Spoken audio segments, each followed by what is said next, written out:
Hey folks, welcome to part 2 of the building blocks of music.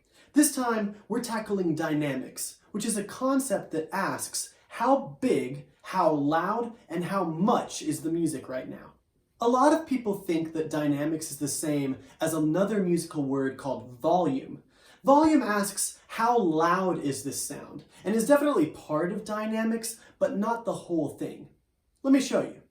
First, I'll play one note on my guitar, starting out quietly and gradually getting louder. Check it out.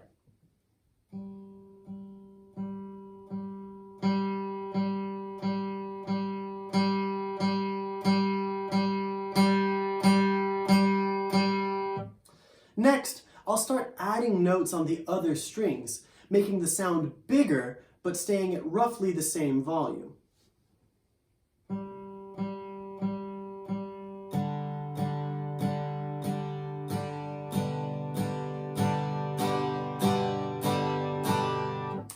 Lastly, I'll start playing notes more often, making more sound but staying at roughly the same volume and the same size.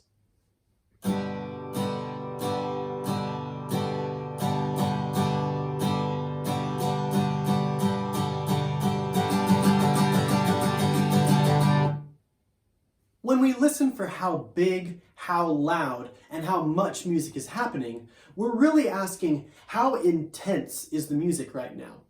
Sometimes the music is really intense, sometimes it's super calm, and usually it's somewhere in between. In the musical world, we use words like forte, mezzo, and piano to describe the levels of dynamics. Forte means big and loud and a lot. Piano means small and a little bit and quiet. Mezzo is a word that means sort of, but we'll use it to mean in the middle. The concept of dynamics is a lot like telling a story. We vary the volume, size, and busyness of what we're saying to help bring the story to life. And music is the same way. I mean, imagine if I were to tell a story like this. The big bad wolf walked up to the house of the pig who had built his house out of sticks. Little pig, let me come in, said the wolf. Not by the hair of my chinny chin chin, said the pig. The wolf screamed, then I'll huff, and I'll puff, and I'll blow your house down. That would be silly, right? The fun of that story is when the big bad wolf says, then I'll huff, and I'll puff, and I'll blow your house down. It's fun because it's super intense and different from the rest of the story. Music is the same way. Songs need big moments and little moments, loud moments and quiet moments, and busy moments and calm moments to help tell the musical story. Okay, let's pretend that we're writing a big masterpiece of a song about real life. We need to change the dynamic level in different parts of the song to reflect the different parts of our life. I'll describe a situation that many of us have experienced before, and then after I count down from 3, we'll point at either forte, mezzo, or piano to show which dynamic level our song would use to help describe the situation.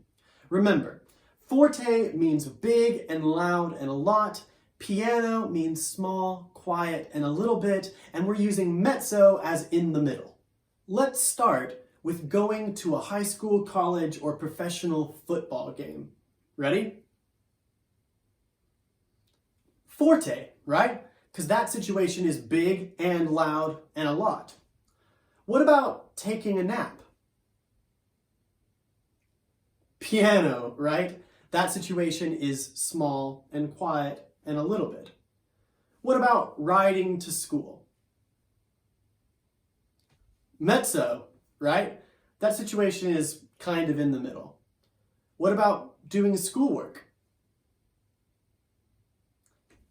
Same again, right? Mezzo. What about being at a birthday party? Yeah, forte, right? I've seen you guys around cake. You get crazy. What about going to the store? Kind of mezzo, right? In the middle. Lastly, what's it like at church? That was a trick question, right? Church, in all the different ways it exists, can be small and quiet and a little bit, or loud and big and a lot, or anywhere in between. And they're all good ways of having church. Just like timbre, dynamics is one of the most important parts of music. It helps us communicate the message or express the feeling that we want when we create music of our own. See you next time.